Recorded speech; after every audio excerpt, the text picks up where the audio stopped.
Bienvenidos amigos a esta reflexión del día de hoy. Como siempre, un saludo fraterno y cordial a todos los que nos ven a esta hora, dándoles a entender que mi deseo todos los días es de predicarles a ustedes la palabra de Dios desde el punto de vista mío, César Arturo Arias, hablando de la palabra de Dios, un pecador. ¿Por qué lo quiero hacer bajo esta condición? Primero, porque yo le pedí permiso a Dios para hacerlo, y eso lo hice a través de un sacerdote, y el sacerdote me dijo que mientras yo fuera un laico comprometido de la Iglesia Católica lo podía hacer, y es efectivamente como lo quiero hacer, como un laico comprometido de la Iglesia Católica. Toda la vida he sido católico, y aunque por algunos momentos estuve seducido en mi juventud por asistir a salones de pentecostales o de otras sectas religiosas, siempre estuve en desacuerdo de asistir, porque era como renunciar a la Iglesia Católica, porque mis padres eran católicos. Pero hoy día, cuando ya tengo conocimiento de la verdad, cuando ya veo los videos del Padre Luis Toro, a quien yo se los recomiendo a ustedes, busquen en YouTube Padre Luis Toro y van a encontrar la Biblia tal cual como está escrita. Entonces, con mayor razón ahora me siento más orgulloso que nunca de estar en la Iglesia de Cristo, la Iglesia Católica. No lo digo orgullo por soberbia o prepotencia, sino orgullo porque es la única iglesia que fundó Cristo hace 2000 años. Y por ello hay que estar en la Iglesia de Cristo. Si yo estoy o me meto a otra iglesia, es renunciar a la Iglesia de Cristo, porque Jesucristo no fundó sino una sola iglesia, una sola fe, un solo bautismo y una sola iglesia, que es su cuerpo, la Iglesia Católica. Por eso, si usted está en este momento en otra iglesia, permítame decirle con todo el cariño del mundo que usted no estará salvo, a menos que regrese al redil, a la única iglesia que fundó Cristo hace 2000 años.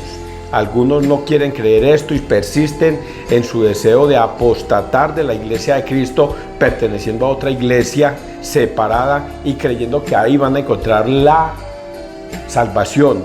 Y voy a decirles con pleno conocimiento en la Biblia, no hay salvación para las personas que persisten por fuera de la Iglesia Católica. Por fuera de la Iglesia Católica no hay salvación. Solo para quienes están en la Iglesia Católica lo encontrarán.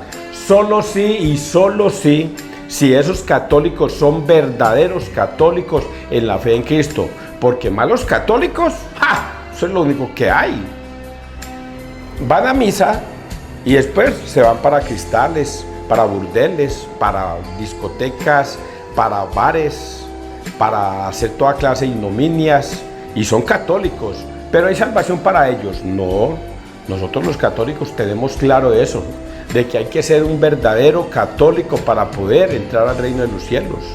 Hay católicos por cantidad, malos católicos por cantidad, y pésimos católicos, todos los que están en el protestantismo. Todos los que están en el protestantismo, la mayoría eran católicos, son los más pésimos católicos que tenemos hoy día. Se salieron de la Iglesia Católica para ir a pertenecerle a una iglesia separada que la dirige no Dios, la dirige el mismo Satanás. Y así está escrito en la Biblia, para que después no piensen que son palabras mías. Bueno, vamos a persignarnos, muchachos. Leamos el Evangelio de hoy miércoles, en el nombre del Padre, del Hijo y del Espíritu Santo. Amén. Es Romanos 13, del 8 al 10. Amar es cumplir la ley entera.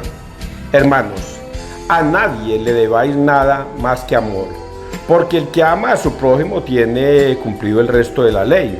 De hecho, no cometerás adulterio, no matarás, no robarás, no envidiarás, y los demás mandamientos que haya se resumen en esta frase: amarás a tu prójimo como a ti mismo.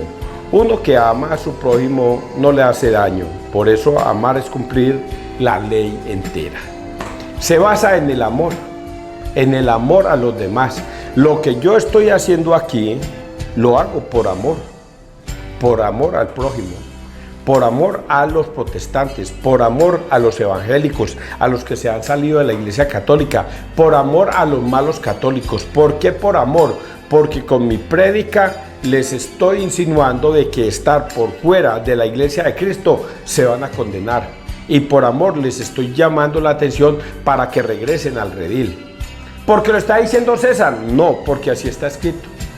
Porque nosotros debemos siempre ayudar al necesitado, nosotros debemos consolar a los que están en problemas, nosotros debemos llevarle una palabra de aliento a los que se han salido de la iglesia católica, tratando de llevarlos al redil, tratando de traerlos al redil. Está escrito en la palabra, hay otras ovejas que no están en mi rebaño, hay que ir a atraerlas, y solamente se pueden ir a atraer por amor. Si a mí me importara un carajo y no sintiera nada por ellos, pues me da igual si se salen, si entran o no entran.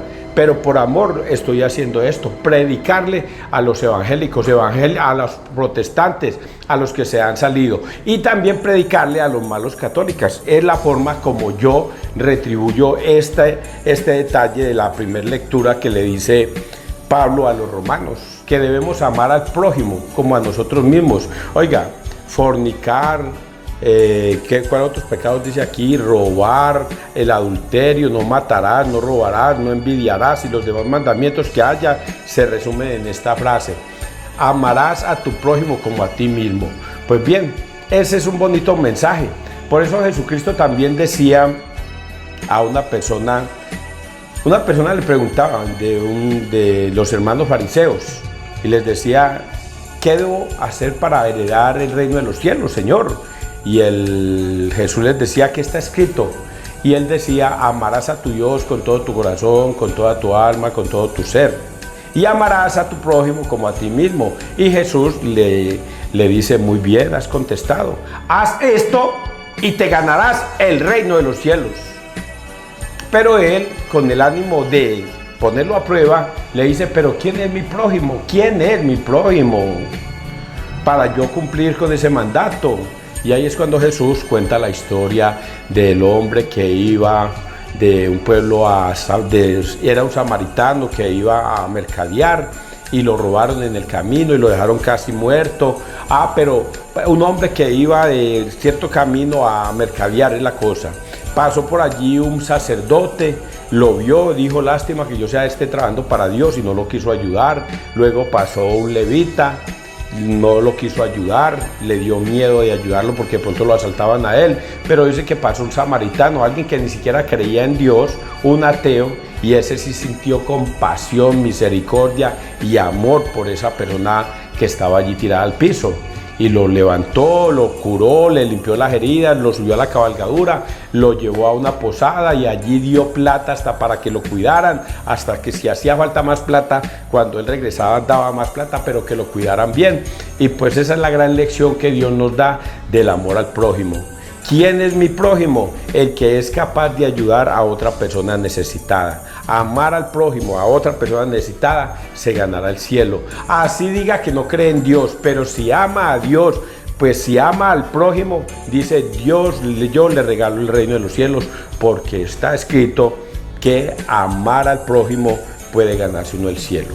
Vamos a seguir leyendo Salmo 111, 1, 2, 4, 5, 9. Dichoso el que se apiada y presta. Dichoso quien teme al Señor y ama de corazón sus mandatos. Su linaje será poderoso en la tierra. La descendencia del justo será bendita. En las tinieblas brilla como una luz. El que es justo, clemente y compasivo. Dichoso el que se apiada y presta y administra rectamente sus asuntos. Reparte limosna a los pobres. Su caridad es constante sin falta, y alzará la frente con dignidad. Palabra de Dios. Dichoso el que se apiada y presta. Oiga, cuando yo leo este mensaje, ¿dónde estaré yo? De una escala del 1 al 100, ¿dónde estaré yo? Y esa misma escala lo pongo a usted. Usted está dentro de los 50% para arriba que ayudan al prójimo y lo ayudan, o está desde los 50% para abajo que son miserables y no ayudan a nadie sino a sí mismos. Les cuesta trabajo hasta ayudar a su propia familia, mucho menos va a ayudar a un venezolano, o va a ayudar a una persona menesterosa, o una persona que va y le toca la puerta. ¿Dónde estará usted? ¿Y dónde estoy yo? Pues que el caso es mío.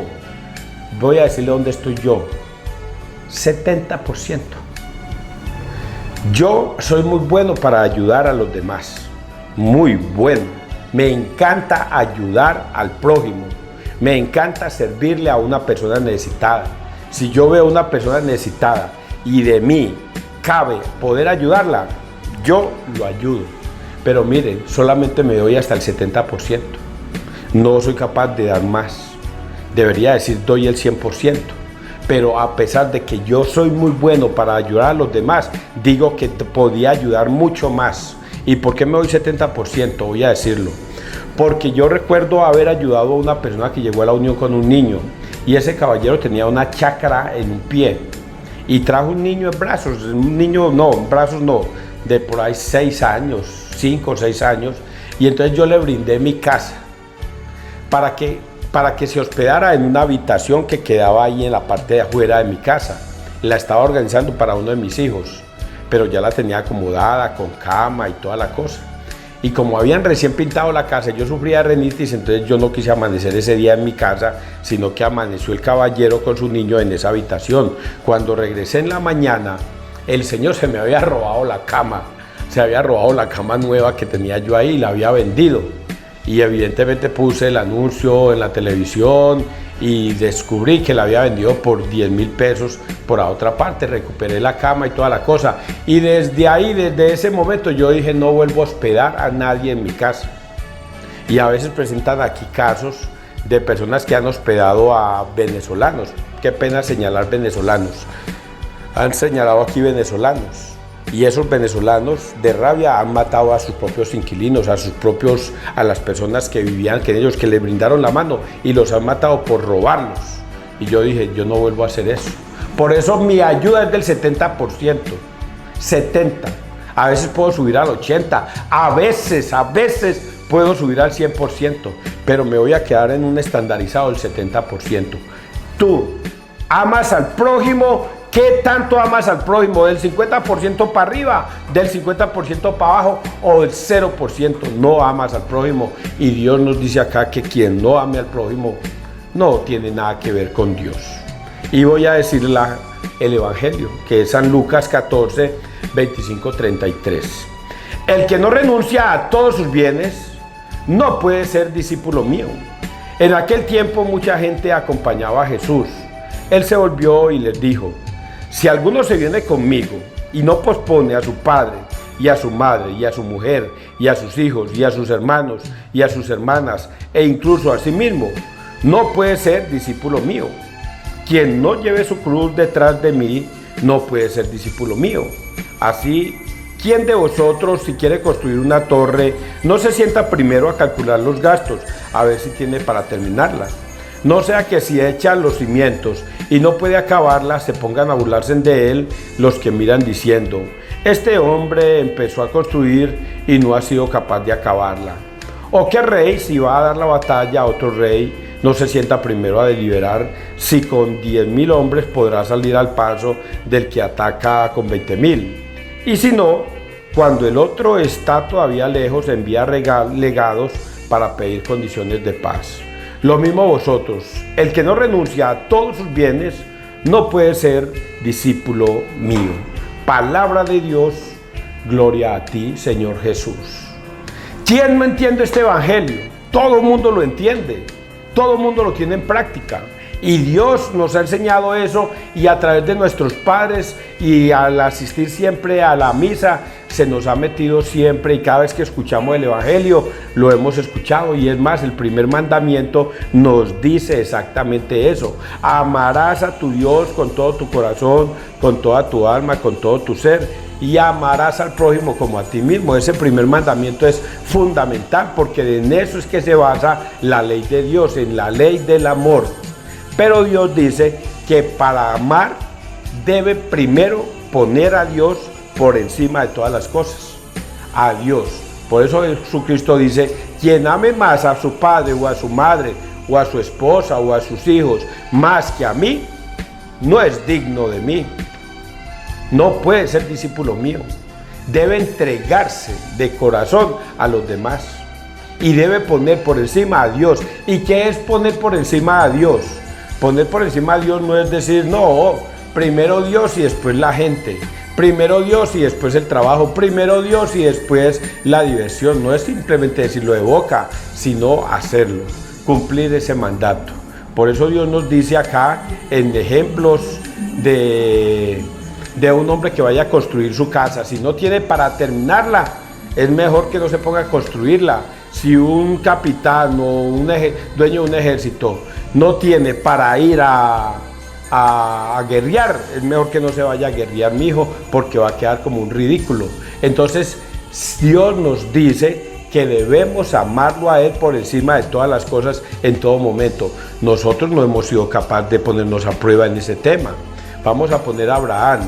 Abraham lo pusieron en una prueba tan dura que es esa. Abraham, sacrifícame a tu hijo. Y Abraham, que es el padre de la fe, no dudó, o de pronto si lo dudó, lo pensó, lo meditó, lloró, pataleó, pero él sabía que por encima de su niño estaba Dios, y por eso fue y entregó a su hijo, lo iba a sacrificar. Dios le detiene la mano porque Dios no desea la muerte de nadie, Dios desea la salvación del mundo entero, y le detiene la mano a Abraham porque se da cuenta que Abraham cumple este mandato. Quien ponga primero a su hijo por encima de mí no es digno de mí. Y Dios vio que Abraham era capaz de poner a su propio hijo por él, y lo detiene y le da premios y lo da generaciones enteras como las estrellas, porque vio que Abraham era un hombre bueno que amaba a Dios.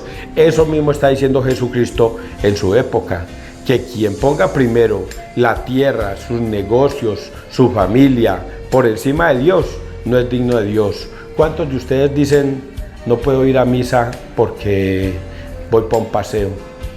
¿Cuántos de ustedes dicen hoy no puedo ir a misa porque está buena la película? Hoy no voy a ir a misa porque prefiero compartir con mis hijos. Y Dios nos dice, quien ponga primero a sus hijos, a su familia, sus negocios, sus trabajos por encima de mí, no es digno de mí. Ese evangelio es así de cortico y de fácil de entender. Podíamos dar una cantidad de capítulos y versículos donde se refieren al mismo tema, pero dejémoslo hasta ahí. Que Dios te bendiga, que Dios nos bendiga donde quiera que todos estemos.